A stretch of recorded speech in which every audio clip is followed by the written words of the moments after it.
The Senate Impeachment Court has adjourned today's proceedings. This comes following the prosecution's presentation of its first two witnesses for Article 1, or Vice President Sara Duterte's alleged misuse of confidential funds. Now, for the highlights of today's trial, let's bring in mobile journalist Daniel Dayao. Daniel, please go ahead with your report. Yes, Diego, day 10 of VP Sara's impeachment trial just wrapped today at around 1 p.m. And as far as we can tell, ito yung pinakamaaga na nag-wrap yung Senate Impeachment Court, considering that it started 10 a.m. to 3 p.m. But then again, we're ahead of the schedule. So far, Diego, ngayon talaga inilatag ng counsel for the prosecution ang kanilang testigo for Article 1, which is a confidential or misuse of confidential funds. So kanina inilatag or pinresenta nila ang kanilang dalawang testigo na si Land Bank Manager Shaw Boulevard Violeta Constantino and Land Bank DepEd Branch Nenita Camposano. So far, Diego, yung kaninang naging testimonies nila was questioned by a lot of senator judges, considering that may mga statements na unusual daw.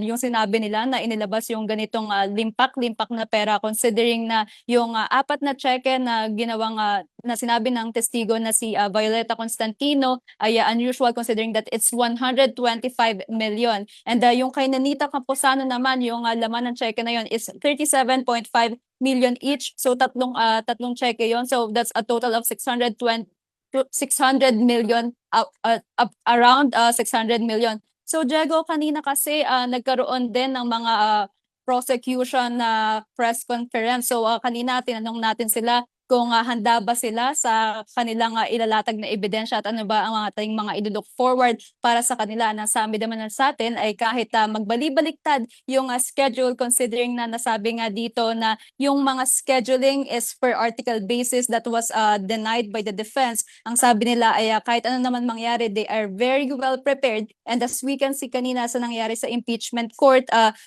both the testimonies ng dalawang testigo ay talaga namang naipakita kung ano daw yung dapat maipakita, Diego.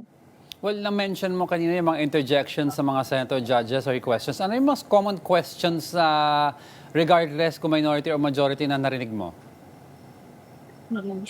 Yes, Diego, as I have stated earlier, yung pinaka-most questions talaga or interjections na na-raise is yung definition of unusual and unusual. Actually, ni-raise to, parang huli na to na ni-raise, or sa huling ni-raise ni Senator Kiko and Senator JV Ejercito ay tinanong nila doon sa pinaka-witness na sa Nenita Camposano yung normalcy daw ng pagkakaroon ng transaction ng ganitong when we're talking about millions. So kanina sinabi kasi ng witness natin na it is unusual na magkaroon nga daw ng transaction that is above 10 million. And with the same sentiment naman yan kasama nga nung kaya Violeta Constantino na pag sinabi daw kasi 500,000 yung in cash is hindi rin daw normal yon. So basically ang sinasabi ng dalawang witnesses is they found it unusual. Pero then again, yun nga ang dinidiin ng mga isa sa senator judges na si Senator Ping Lacson na yung pagkakaroon kasi ng unusual is it should be based on legal proceedings or sinasabi na sa bangko dapat sinasabi yon.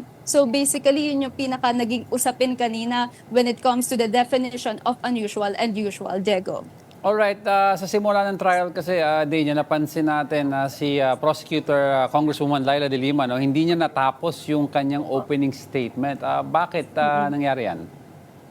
Yes, Diego. Actually, binigyan kasi ang prosecution or counsel for the prosecution ng 5 minutes to have their opening statement. But as we have seen, yung si Congressman Laila De Lima nga was interrupted midway ng kanyang speech because ang sinasabi dito ng depensa is nagkakaroon ng conclusion of law or conclusion of fact. So isa iyon sa mga hindi na overrule or sinuportahan naman ni Presiding Officer Cheese Escudero, stating na ito nga ay it was stricken off last time, so hindi na dapat pa ulitin. So he requested Congressman Laila De Lima and the counsel for the prosecution na imbes na yung counsel for the prosecution na magsalita, yung dapat ay witness na lang din mismo ang magsalita instead of them, Diego.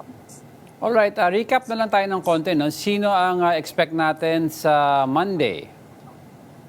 Yes, Diego. Kanina nga, naipresenta na yung dalawang testigo na si Violeta Constantino and then Anita Camposano. So on Monday, it was expected on August 3 to 5 na magkakaroon tayo ng new set of witnesses. So kanina sinabi na or ipapasabtina na ng impeachment of court si Roderick Wamil of COA, Sailin Del Campo ng COA, and Marivic Pareha ng House of Representatives. Diego. Alright, so sa Monday, no, since tuloy-tuloy pa rin ang Article 1, ano ang ma-expect natin sa in terms of ano ba ipe-present nila? Ano ang direksyon ng prosecution team? Well, Diego, kanina kasi nagkaroon ng prosecution press conference and ang sabi naman talaga nila, ang goal dito ay mailatag and maipalabas yung misuse of a confidential fund. So basically, ang pinaka-goal nila dito is to parang unti-unti daw. So kanina ang inilatag lang nila is yung pinaka-pera na inilabas or in-encash.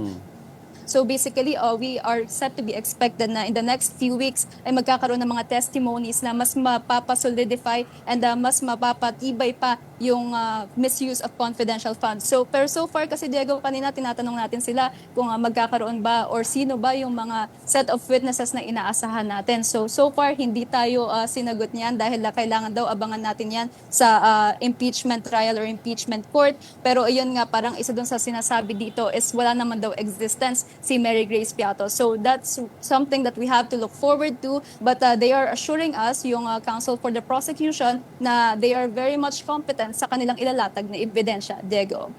Alright, thank you for those updates, mobile journalist Daniel Tayao.